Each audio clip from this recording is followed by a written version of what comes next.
Before we discuss a single document, I want to tell you about the spreadsheet. I am a rabbi.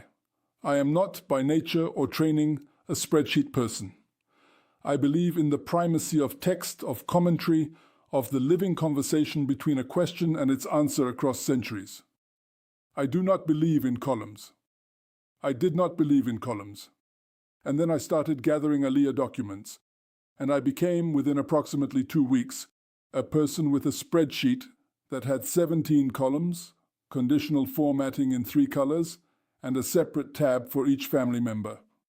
I tell you this not to boast, but to warn you.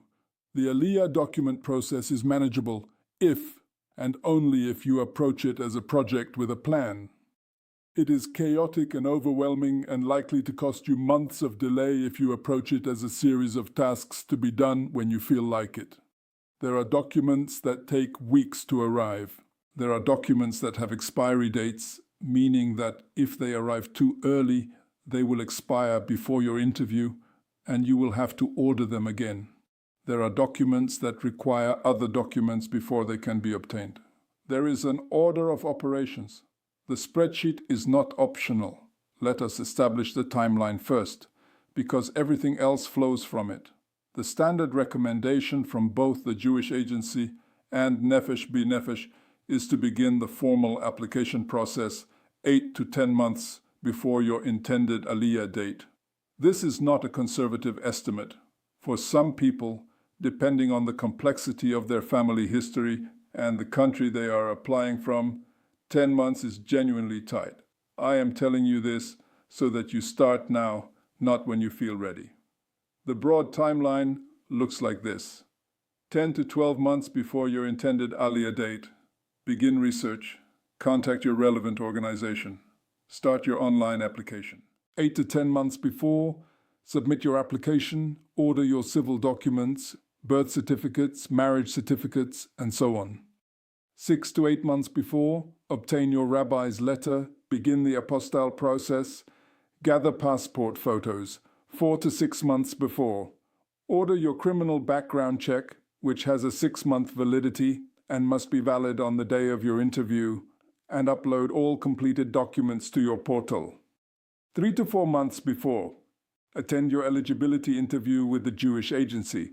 1 to 2 months before, apply for your Aliyah visa if required, book your flight, and finalize shipping arrangements. Now let us talk about what the spreadsheet should contain.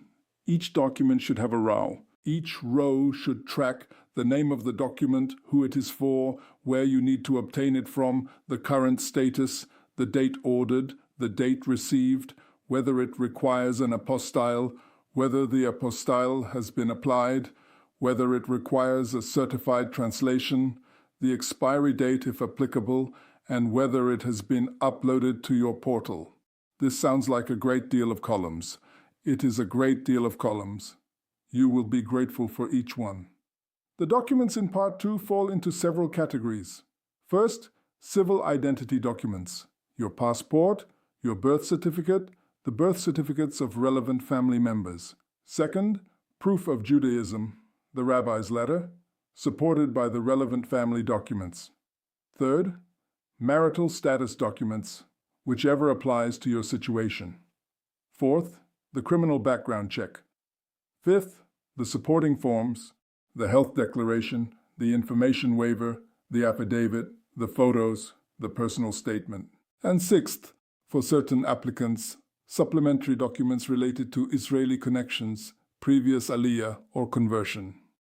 One master rule applies to all of them.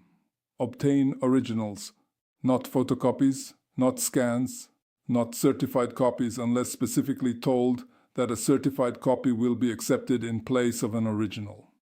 The Jewish Agency interview requires you to present original documents in person. Many steps in the process require originals. Order originals.